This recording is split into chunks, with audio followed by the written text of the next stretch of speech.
Welcome back, listeners, to another episode of Learn English with Podcast Conversations, where we not only help you improve your English listening and communication skills, but also explore relevant life topics. Today's episode is all about balance, specifically how to manage your work and personal life in today's fast-paced world. Whether you're a busy professional or a student, finding this balance is crucial for mental well-being and overall happiness. Listening to podcasts like this one helps improve your communication skills and gives you new perspectives on handling everyday challenges. So let's dive into this important discussion. Thomas, when we talk about work-life balance, what exactly do we mean? It's such a common term now. You're right, Jennifer. Work-life balance is essentially about maintaining a healthy equilibrium between work responsibilities and personal life, whether it's spending time with family, pursuing hobbies, or simply resting. It's not about giving both sides equal time, but rather about finding a harmony that works for your individual needs. Exactly. And it's important to note that balance can look different for everyone. What works for one person might not work for another. For some, working fewer hours and dedicating more time to personal interests is ideal, while others find fulfillment through their career and choose to work more. Absolutely. It's all about prioritizing what makes you feel content and productive. The tricky part is identifying that sweet spot and adjusting as your priorities change. That's where a lot of people struggle, myself included. I find it challenging to shift between my personal life and work obligations without feeling overwhelmed. Many people feel that way. It's about setting boundaries, knowing when to switch off from work and dedicate time to yourself or your family. Boundaries, yes. I think that's key to managing it all. It's easy to blur the lines, especially with work from home becoming more common. Now that we've defined what work-life balance is, let's talk about why it's so important. Jennifer, why do you think it's become such a significant issue in modern times? Well, with technology making us more accessible than ever, it's harder to truly disconnect from work. Emails, calls, messages, they're all at our fingertips, which means many people are on all the time. This can lead to burnout, stress, and even long-term health issues. That's a really good point. The constant accessibility blurs the lines between work and relaxation, and people can feel like they're never off the clock. Exactly. And beyond physical health, poor work-life balance can take a toll on mental health. Anxiety, depression, and chronic stress are often linked to being overworked. Exactly. And beyond physical health, poor work-life balance can take a toll on mental health. Anxiety, depression, and chronic stress are often linked to being overworked. Yes, and when we neglect our personal life, family, hobbies, self-care, we lose touch with what makes us feel fulfilled. Work becomes the central focus, and that's dangerous in the long run. It's almost like we need to be intentional about preserving time for the things that make us happy outside of work. Otherwise, we end up feeling drained even if we're successful professionally. Intentional is the right word. You have to plan for rest and relaxation just as you would plan your workday. Let's dive deeper into how we can actually set these boundaries. Thomas, what strategies do you think are effective for setting limits at work? One of the most effective strategies is learning to say no. It's difficult, but sometimes you have to decline additional tasks or projects that would overload your schedule. That's a hard one for many of us. We want to be team players, but it's true. Saying no is crucial for protecting your time. Exactly. And another strategy is setting clear working hours. If you finish at 6 p.m., you should be firm about not checking emails or taking calls after that. That's where technology can work both for and against us. It's helpful because we can be connected, but also harmful if we don't draw the line. That's why scheduling downtime is so important. Set reminders on your phone to take breaks and wind down after work. And let your colleagues know when you're unavailable after work hours. I think that's a great point. Communication is key. If people know your boundaries, they're more likely to respect them. We've talked a lot about work. Let's switch gears and focus on how we can maximize our personal time. What are some strategies to make the most out of personal time, Thomas? Good question. One strategy is to block out time in your calendar for personal activities, just like you would for meetings or work tasks. If it's scheduled, you're more likely to stick to it. That's a great idea. And when you block out time, make sure you're fully present. No distractions, no thinking about work, just focus on enjoying that time. Exactly. Whether it's spending time with family, exercising, or even reading a book, it's about quality, not just quantity. It's also helpful to prioritize what's most important to you. You might not have time to do everything, but you can make time for the things that matter most. That's right. Prioritization is key, and being realistic with your time expectations is crucial. You don't want to overload your personal schedule, just like you wouldn't overload your workday. Sometimes even simple activities like taking a walk can have a huge impact on your well-being if you make them a priority. Speaking of personal time, I want to talk about hobbies. How important do you think hobbies are in maintaining a good work-life balance? I think they're incredibly important. Hobbies allow us to engage in activities that bring joy without the pressures of work. They're a way to recharge and escape from the daily grind. I couldn't agree more. Hobbies also give us a sense of accomplishment outside of work. Whether it's painting, gardening, or even cooking, having a hobby allows us to experience fulfillment in different areas of life. And they provide a great way to switch off mentally from work. Engaging in something creative or physical can help reduce stress and improve overall mental health. Yes, hobbies can help us reconnect with ourselves and remind us of our passions beyond our career. It's easy to feel like you don't have time for hobbies, but it's worth making time for them, even if it's just 30 minutes a day. Exactly. A small amount of time spent on something you love can go a long way in improving your overall work-life balance. Let's talk about flexibility. Sometimes we have periods in our lives where work takes up more time, and at other times, personal life might need more attention. How can we adapt our work-life balance to these changing situations, Thomas? Flexibility is so important, Jennifer. Work-life balance isn't static. It evolves with our responsibilities, our careers, and even our family life. During a big project at work, you might need to temporarily shift your focus more towards work, but that doesn't mean you can't rebalance later. Exactly. I think it's important to accept that balance looks different at different times. During stressful periods, it's okay if work takes more priority, as long as you don't let it overshadow your personal life for too long. It's about being aware of when the scales are tipping too far in one direction. Maybe after that busy work period, you make an effort to take a break, go on vacation, or spend more time with loved ones. That's a good point. Recognizing when you need to adjust your priorities is key.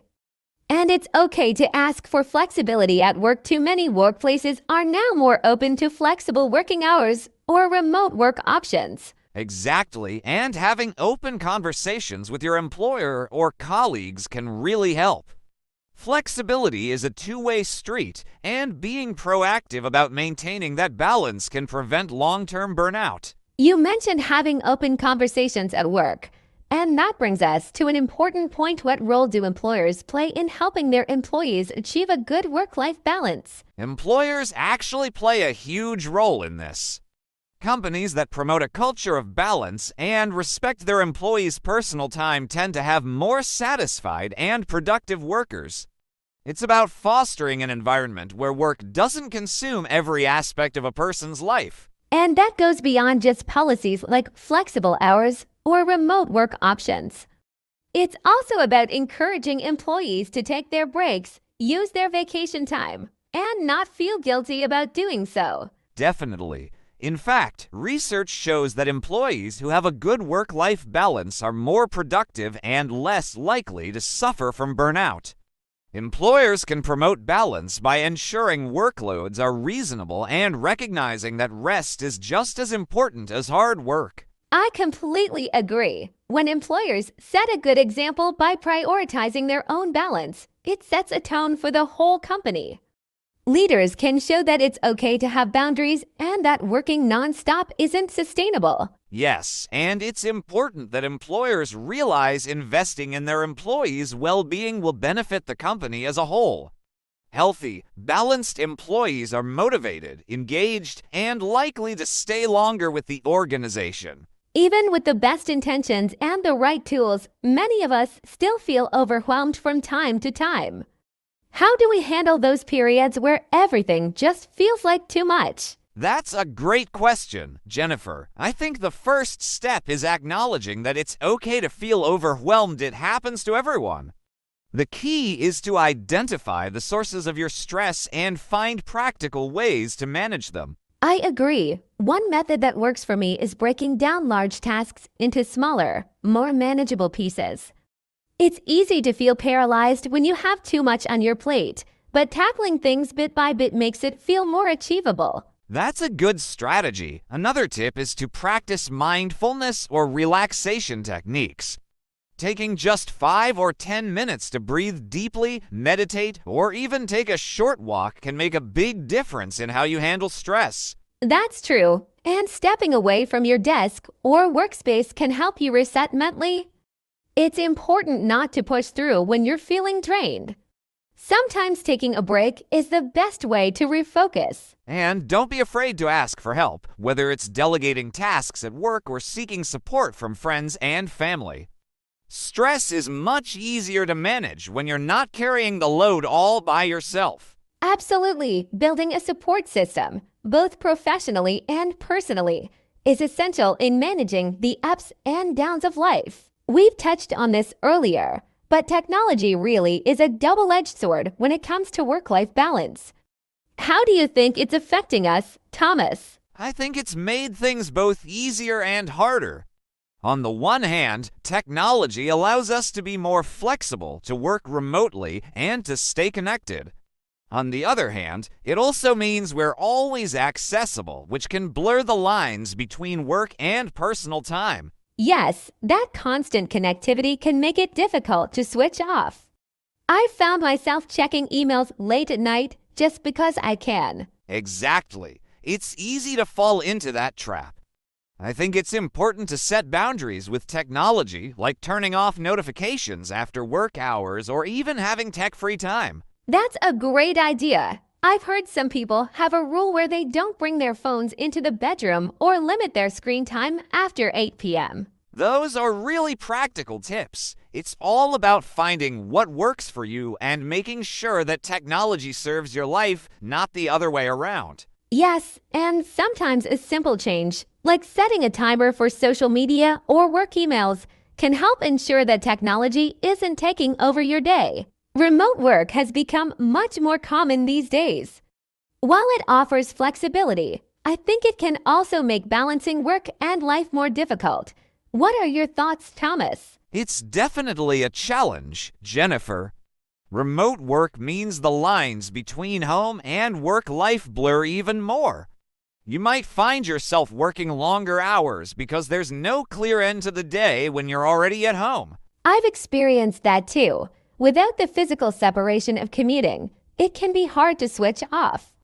What do you think helps people manage this? I think one of the most important things is to set a schedule and stick to it. Just because you're working from home doesn't mean you shouldn't have regular start and stop times for your workday. Yes, and creating a dedicated workspace is another great tip. If you can, set up a space that's only for work, so that when you step away, you can fully transition to your personal life. That's a key point. It's also important to communicate your boundaries to your colleagues. Just because you're working remotely doesn't mean you should be available 24/7. Exactly. I think remote work requires more self-discipline and awareness, but when managed well, it can provide an excellent work-life balance. Now, let's talk about the role of family in maintaining a work-life balance. Balancing work with family responsibilities is something many people struggle with. It's true, family life brings its own set of demands, whether you're taking care of children, elderly relatives, or just managing the household. Balancing all of that with work can feel overwhelming. One thing I've noticed is the importance of open communication with your family. It's vital to set expectations, especially during busy work periods, and ask for help when needed. Yes, and it's important to share responsibilities within the family. Everyone can play a role in helping each other manage their time better. It's not just about one person carrying the burden. Exactly. Another important factor is to schedule quality time with your family. It can be easy to get caught up in work, but making time for family activities and conversations helps keep that balance in check. Definitely. And don't forget that family can also be a source of support. When things get hectic at work, relying on family members for emotional support can make a huge difference in your ability to handle stress. I think that's a great point. Balance isn't just about work, it's about making sure you're nurturing all the relationships in your life, including family. Self-care is something that often gets overlooked when we talk about work-life balance. Why do you think it's so important, Thomas? Self-care is critical, Jennifer. It's the foundation of work-life balance. If you're not taking care of yourself physically and mentally, it becomes harder to manage both work and personal life. Absolutely. For me, self-care includes things like exercise, eating well, and making sure I get enough sleep. What does self-care look like for you? For me, it's about making time for hobbies and activities I enjoy. Whether it's reading, going for a walk, or spending time with friends, those moments recharge me and help me stay focused when I'm working. That's a great approach. I also find that setting aside time for mindfulness or meditation helps me stay centered, especially during busy times. Yes, mindfulness can be really helpful. It's about creating space for yourself, even if it's just a few minutes a day, to reset and take care of your own well-being. And I think the key is consistency. Self-care isn't something you do just once in a while. It's about making it a regular part of your routine so that you're always operating from a place of balance. Do you think work-life balance changes depending on where you are in your career, Thomas? I think it definitely does. Early in your career, you might be more focused on building skills and climbing the career ladder, which can lead to longer hours and a heavier focus on work. Right. But as you progress, you might find yourself reprioritizing. I think it's natural to want more balance as you grow in your career and start focusing more on personal life or family. Exactly. And at different stages, the balance can shift. When you're early in your career, you might prioritize work more, but as you get older, you might seek more time for personal pursuits or family. It's interesting how work-life balance is always evolving, and there's no one-size-fits-all approach. What works for you at one stage might not work at another. That's true. It's important to stay flexible and reevaluate your priorities regularly to ensure you're maintaining a healthy balance as your career and personal life evolve. Let's talk about mental health. How do you think work-life balance impacts our mental well-being? It has a huge impact, Jennifer. When your work-life balance is out of sync, it can lead to stress, anxiety, and even depression. On the other hand, a good balance can lead to greater mental clarity, peace, and happiness. I agree. When I'm overwhelmed with work and not giving myself enough time to relax or connect with others, I notice it takes a toll on my mental health. Yes, and it's important to recognize when that happens. Taking regular breaks, setting boundaries, and making time for activities that bring you joy are essential for maintaining good mental health. And I think workplaces are becoming more aware of this too. Many companies are now offering mental health days or wellness programs to help employees maintain a healthy balance. That's a positive trend. By prioritizing mental health alongside productivity, companies can create environments where employees feel supported and are able to do their best work. It's interesting to see how work-life balance is approached differently around the world. Some cultures really prioritize personal time, while others have more of a work-centered approach. What have you noticed about this, Thomas? I think you're right. In countries like Denmark and Sweden, work-life balance seems to be highly valued. People there often finish work early and have generous vacation time. The focus is on quality of life, not just career success. That's true. I've read that in Scandinavian countries, they often focus on a concept called lagom, which means just the right amount, applying this balance to work and life. But in places like the United States, the culture tends to be more work-driven. Yes, the hustle culture in the US can make it difficult to maintain a good balance. People often work long hours, and there's an emphasis on always being productive. But I think there's been a shift recently with more awareness about burnout and mental health. I've noticed that too. Even in countries with a work-driven culture, people are starting to realize that overworking isn't sustainable. There's a greater appreciation for balance and the need to recharge. It'll be interesting to see how work cultures continue to evolve. Globalization and the exchange of ideas may help create a better understanding of the importance of work-life balance worldwide. Absolutely. There's no one-size-fits-all solution, but understanding different cultural approaches can give us new perspectives on how to find balance in our own lives. A big factor in maintaining work-life balance is the role that employers play. How do you think employers can support their employees in achieving this balance? Employers have a huge influence on work-life balance. They set the tone for company culture and how work is prioritized. Providing flexible working hours or remote work options is one way employers can support balance. Yes, flexibility seems key. When employees have control over their schedules, they can better manage personal commitments and work. I've also seen some companies offer wellness programs, which encourage employees to take care of their health. Those wellness programs are a great initiative. They can include things like mental health support, fitness classes, or even just encouraging employees to take regular breaks throughout the day. I've also heard of companies implementing 4-day workweeks to improve productivity and give people more time to recharge.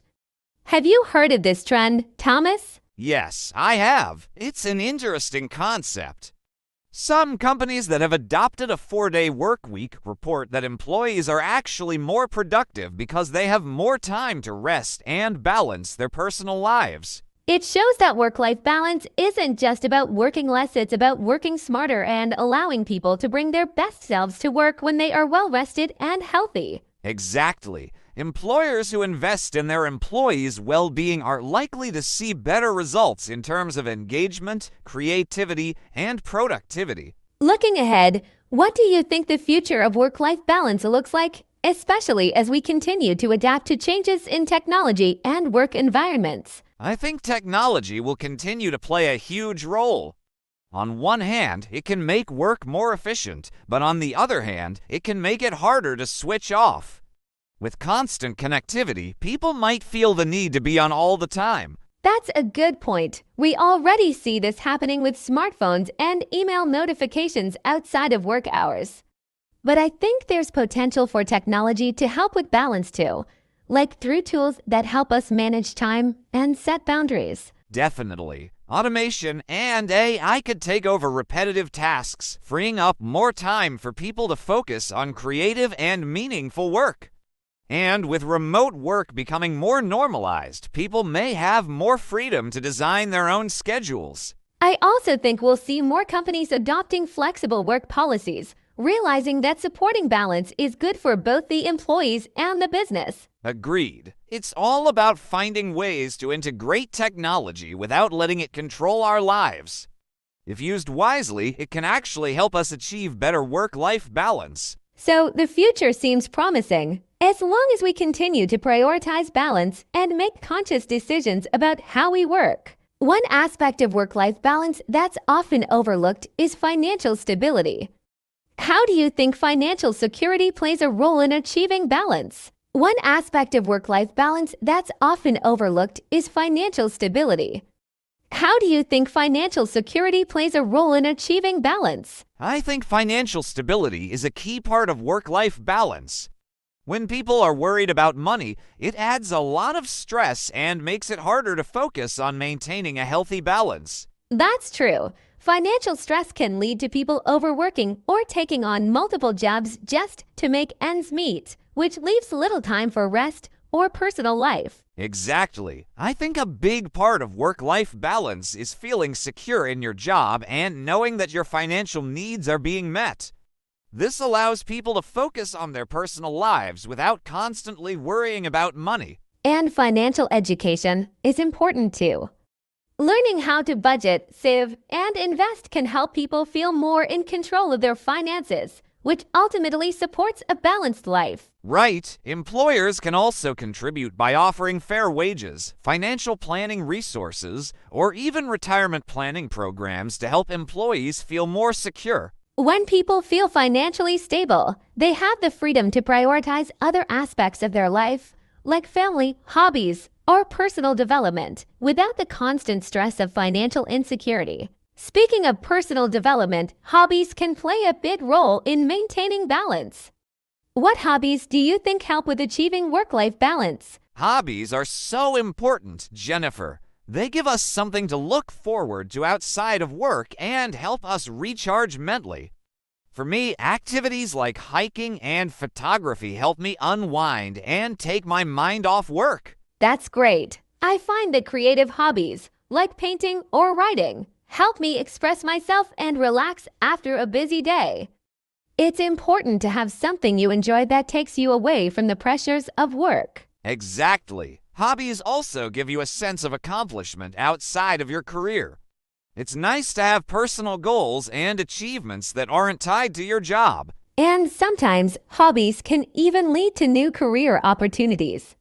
You never know where your passions might take you. That's true. Whether it's sports, arts, or simply reading a book, hobbies are a key part of achieving a balanced and fulfilling life. We've covered a lot of ground today when it comes to work-life balance, from the role of employers and family to the impact of hobbies and financial stability.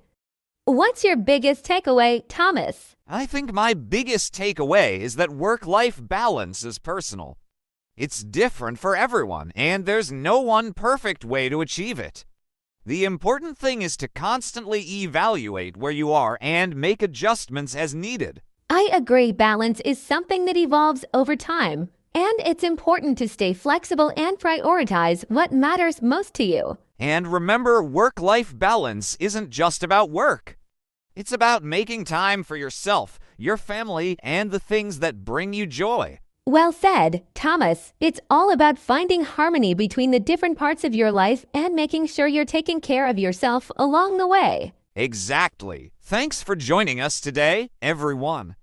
We hope this conversation has given you some insights and tips for improving your own work-life balance. And as always, remember that listening to podcasts like this one can help improve your communication and listening skills while giving you new information to think about. We've touched on technology before, but it's such a big factor in work-life balance these days. With so many of us working from home or being connected 24/7, how do you think technology affects balance, Thomas? It's a double-edged sword, isn't it? On one hand, technology makes work more flexible. You can work from anywhere, attend meetings online, and have access to tools that make collaboration easier. But on the other hand, it can blur the lines between work and personal life. I completely agree. Technology can make it difficult to switch off. Emails, messages, and notifications can follow you into your personal time, making it hard to relax. Exactly. It's so easy to feel like you need to be available all the time, especially if your coworkers are in different time zones. But it's important to set boundaries and create some tech-free zones in your life. That's a great tip. Setting clear working hours and turning off notifications after work can help create that separation. It's something I'm working on myself. Same here. I've found that unplugging from devices in the evening really helps me wind down and focus on personal time. It's all about balance, even when it comes to technology. Absolutely. Technology is a powerful tool, but we need to use it mindfully to avoid burnout and make sure it supports, rather than takes over, our lives. One more topic I'd love to cover is mindfulness. It's been gaining popularity as a way to help people find balance in their lives. How do you see mindfulness fitting into the conversation about work-life balance, Thomas? I think mindfulness is a great practice for achieving balance. It helps you stay present and focused on what really matters in the moment, instead of getting overwhelmed by all the things you have to juggle. Exactly. By practicing mindfulness, you can become more aware of how you're spending your time and energy, which helps you make more intentional choices about your work and personal life. I've started incorporating mindfulness into my daily routine. Even just taking a few minutes to breathe deeply or focus on what I'm grateful for can make a big difference in how I handle stress. That's wonderful. I've found that mindfulness also helps me with setting boundaries.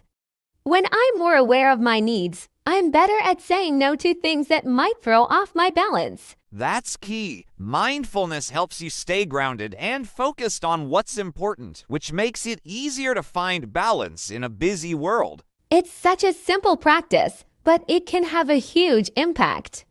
And the best part is, anyone can start practicing mindfulness at any time. It's a great tool for anyone looking to improve their work-life balance. Well, that brings us to the end of today's discussion on work-life balance. We've covered so many important aspects, from setting boundaries to the impact of technology and the power of mindfulness. Absolutely. Jennifer, finding balance can feel challenging, but with the right strategies, it's definitely possible. Remember, it's all about taking small steps to make sure both your work and personal life feel fulfilling. Exactly. And don't forget, balance looks different for everyone. It's about finding what works for you and adjusting along the way. Thanks for tuning in today. We hope this episode gave you some valuable insights and practical tips to improve your own work-life balance. And as always, keep practicing your English skills by listening to more episodes, engaging with real-life conversations, and making time for yourself. Until next time. See you soon.